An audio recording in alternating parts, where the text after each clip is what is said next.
Miss হবে না আপনার পছন্দের টিভি শো। দেখুন জি5 অ্যাপে একদম ফ্রি। দাঁড়াও,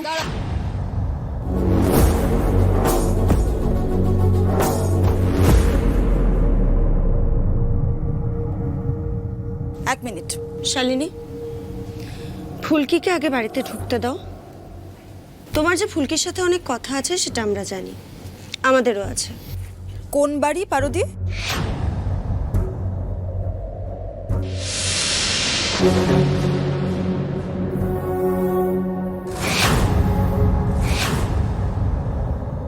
এসব কি সীতা? বুঝতে পারছো না? এটা ফুলকির ব্যাগ। ওর জামা কাপড় ভরা আছে এটাতে। ওকে যেন কষ্ট করে উপরে না যেতে হয়, তাই জন্য আমি আগেই গুছিয়ে রেখেছি।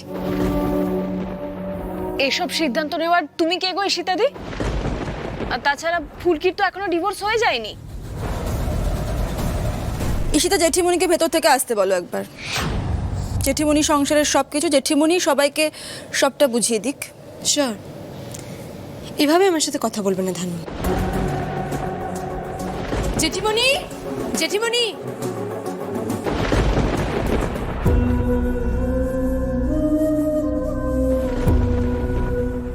স্যার, যদি ফুলকি আমার সাথে কোনো সম্পর্ক না রাখতে চায় তাহলে তাই হোক। আমি কোনো রকম কন্টেস্ট করব না।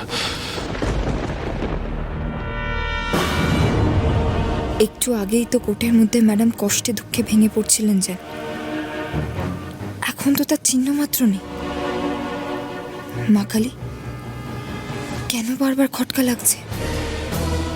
শালিনী ম্যাডাম স্যারকে ভালোবাসার নাটক করছেন না তো, নাকি আমি ভুল ভাবছি?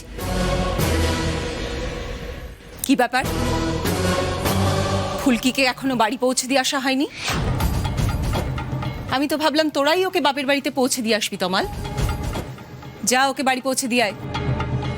তোমরা তো সেপারেশনে থাকবে, এই বাড়িতে থাকাটা তো তোমার পক্ষে সম্ভব নয়। ঠিক বললাম তো ধানু? তমাল, তুমি একটা কাজ করো, যাও গিয়ে ফুলকিকে বাড়ি পৌঁছে দিয়ে এসো। ফুলকি তোমার বাবা মাকে ফোন করে দেবো নাকি? ও, ওরা তো আবার কিছু জানে না, না?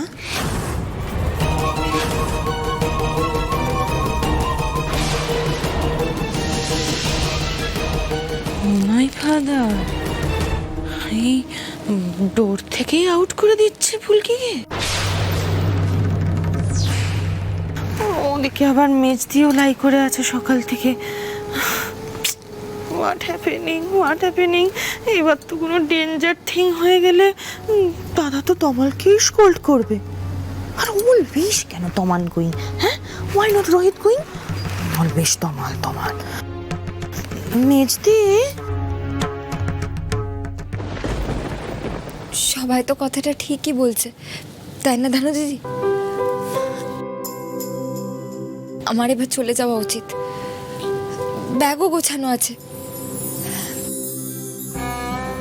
কাউকে আমাকে ছাড়তে যেতে হবে না, আমি একাই চলে যাব। কেউ কোথাও যাচ্ছে না।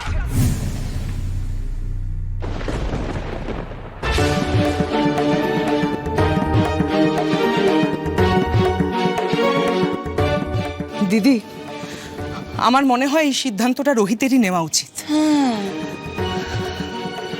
রোহিত ফুলকির স্বামী, ও তো বিয়েতে ওর দায়িত্বও নিয়েছিল। এখন বিয়ে ভাঙার সময় সিদ্ধান্ত নেওয়ার দায়িত্বটাও ওরই হওয়া উচিত।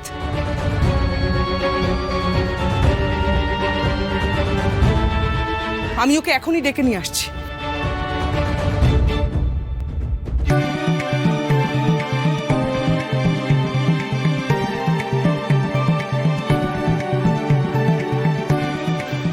শালিনী,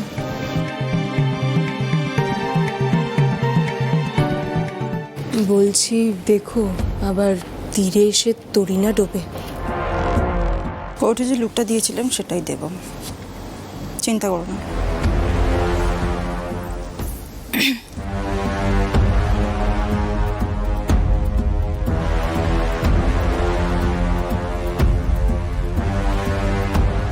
আমি কি ভুল দেখছি মা কালী? শালিনী ম্যাডাম যেন নিজেকে দুঃখী দুঃখী করে তুলছেন, কিন্তু কেন? আয় কি হয়েছে? আয় না। আরে কি হয়েছে বলবে তো?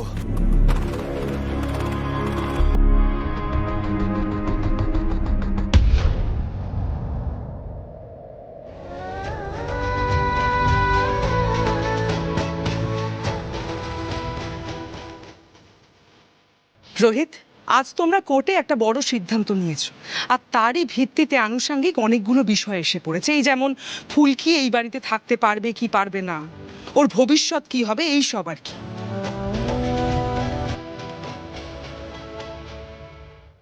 রোহিত, তুমি সকলকে বলো যে এই বিষয়ে তোমার কি সিদ্ধান্ত। দাঁড়াও না, দাঁড়াও। আমি কি জানতে পারি এখানে ঠিক কি ঘটছে? দাদা, রাইট নাও রোহিত আর ফুলকি টুগেদার লিভ একসঙ্গে তো থাকতে পারবে না, তাই না? তাই বদ্দি, শালিনী, এভরিবডি টকিং যে ফুলকিকে ফাদার্সের হাউসে রিটার্ন করিয়ে দিতে আর কি।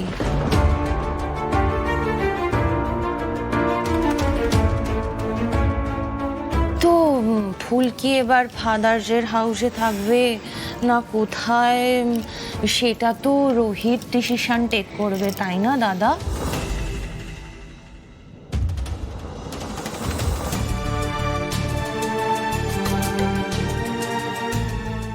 দুম করে মিডিল থেকে তমাল যদি গিয়ে ফাদার্সের হাউসে রিচ করিয়ে দেয়, কেমন ব্যাড দেখাবে না? কেন, খারাপটা কি হতো? রোহিত তো নিজেই কোর্টে গিয়ে বলে এসেছে যে ও বিয়েটা টিকিয়ে রাখতে চায় না। শুধু শুধু একটা তিক্ততাকে আরো তেতো করে লাভ আছে কি কোনো? আর ওদের তো আলাদা থাকতেই হবে। রোহিত, আর চুপ করে থাকিস না, এবার মুখটা খোল।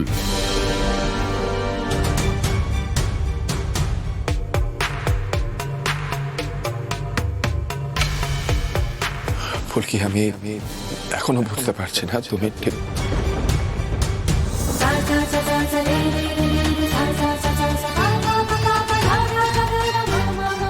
ফুলকি আমার সাথে কোনো সম্পর্ক না রাখতে চায়, তাহলে তাই হোক। রোহিত, এবার কিন্তু একটা প্র্যাকটিক্যাল ডিসিশন নিও প্লিজ।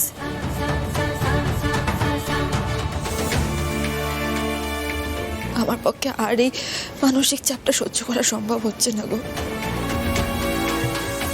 কাল রাতে আমার প্যালপিটেশন হয়েছে, সমানে বুক ধড়ফড় করছে, আমি পারছি না আর। অমনি বুক ধড়ফড় শুরু হয়ে গেল, আশ্চর্য। রোহিত, চুপ করে থাকিস না, কিছু বল। সবাই তোর সিদ্ধান্ত জানতে চাইছে, ফুলকি কি করবে, কোথায় থাকবে এখন, সেটা তুই বল। ফুলকি এই বাড়িতেই থাকবে জেঠামশাই। জি5 ডাউনলোড করুন আর সব এপিসোড দেখুন একদম ফ্রি।